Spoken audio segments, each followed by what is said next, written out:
আসসালামু আলাইকুম ভিউয়ার্স, আজকে দেখো নারিকেলের পিঠা বানাবার একদম সহজ রেসিপি। এবং এই নারিকেলের পিঠাগুলো বানাই আপনি দোকানে পাইকারি দিতে পারবেন খুব সহজেই। আপনি চাইলে এই ব্যবসাটা আপনি ঘর থেকে শুরু করতে পারবেন।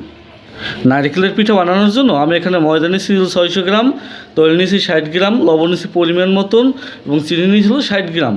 এইটা দিয়ে এই প্রথমত এই সামান্য উপকরণ দিয়ে আমার খামিটা মিক্সার করতে হইবে এবং এই সব উপকরণ একসাথে দিয়ে তারপর আপনার দিয়ে প্রথমে ময়দার সাথে এগুলো ভালোভাবে মিক্সার করতে হইবে। এর সাথে কিন্তু এই মানে তাড়াতাড়ি পানি দেওয়া যাইবে না, মানে প্রথম অবস্থায় খামিটাকে সুন্দরভাবে মিক্সার করবেন এই উপকরণগুলো। যখন আমার মিক্সার করা হয়ে যাইবে, হওয়ার পরে এরপর যে অল্প অল্প পানি দিয়ে আপনার খামিটাকে ভালোভাবে মিক্সার করতে হইবে। প্রথমে সাধারণত এগুলো দিয়ে কি সুন্দরভাবে মিক্সার করবেন এবং পানিটা যে আপনারা ব্যবহার করবেন, পানিটা যেন অতিরিক্ত মাত্রায় পানিটা যেন না হয়। এবং আপনার যে অতিরিক্ত মাত্রায় যদি পানি হয় তাহলে কিন্তু পরবর্তীতে আবার আপনার যে ময়দা মিক্সার করা হইতে পারে, তাহলে কিন্তু আপনার যে একটা মানে এই যে কাজটা কিন্তু ভালো হইবে না। আপনি সবসময় খেয়াল রাখবেন যেন খামিটা যেন শক্ত হয়।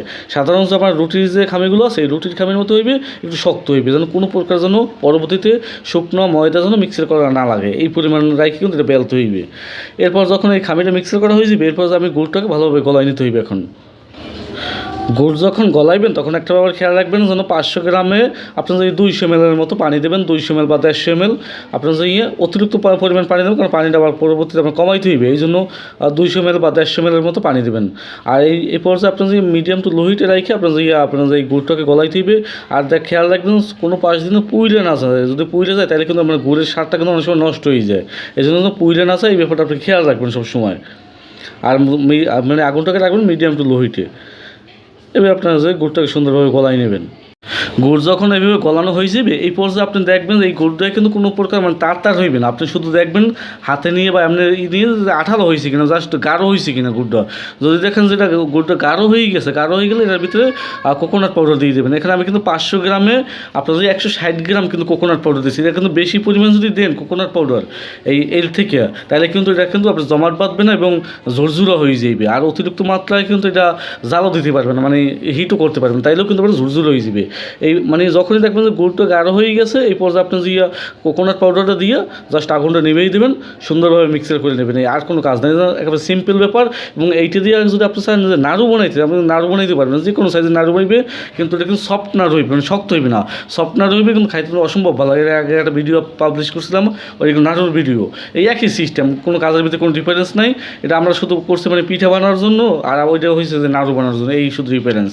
আপনি এইটা দিয়ে নাড়ু বানাইতে পারবেন প্লাস পিঠা ব্যবহার করতে পারবেন। আপনি এই সিস্টেমে কাজটা করতে হইবে। আর এটা আপনি যদি অতিরিক্ত পরিমাণ যদি আপনি যদি গুড়টাকে আসাই দেন, তাহলে কিন্তু এটা কিন্তু শক্ত হয়ে যাবে, অতিরিক্ত মানে এই পরিমাণ, তাই কিন্তু কাজ করতে পারবেন না। এরপর আপনাকে রেখে রুটির মতো একটা বানাইতে হবে। জাস্ট আপনি যে আমরা যে ময়দার রুটিগুলো খাই সেম ওইভাবে একটা রুটির মতো এটা মানে 2-3 রাউন্ড রুটির সমান হইবে, একটু পুরো হইবে রুটিটা। এই রুটিটা সুন্দরভাবে বেলে নেবেন। এখন এই যে সাইজটা করবেন আপনি যদি 20 টাকার করতে পারেন, 15 টাকার 10 টাকা করতে পারেন। 10 টাকার সাইজ করলে দেখা যায় ওইভাবে পোষাইবে না।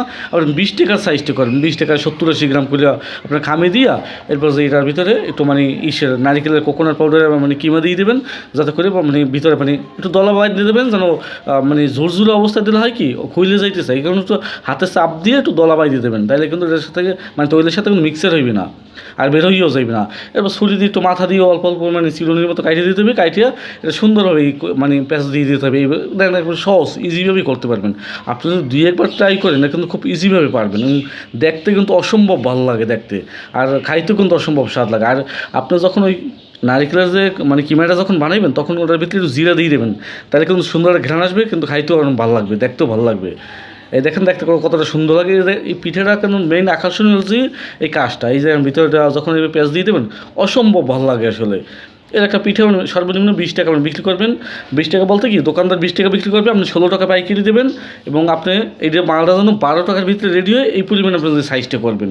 আপনি যখনই আপনার যখনই বানাবেন এই মালটা, তখনকার বাজার দর হিসেবে যেন 100 টাকা 20 টাকা 30 টাকা লাভ থাকে, এই হিসেব করে প্রোডাক্টটা বানাইবেন। কারণ প্রোডাক্টটা বানাতে একটু সময় লাগে এবং আপনার যে মানে এই প্রোডাক্টটা মানে আসলে কিন্তু একটু সময় লাগে, বিরক্তকরও। কিন্তু আপনি যদি 2-1 বার বানান বা ভালো চলে, ইনশাল্লাহ অবশ্যই ভালো চলবে। আমরা কিন্তু এই প্রোডাক্টটা বানিয়ে বিক্রি করি পর্যন্ত দেখছি।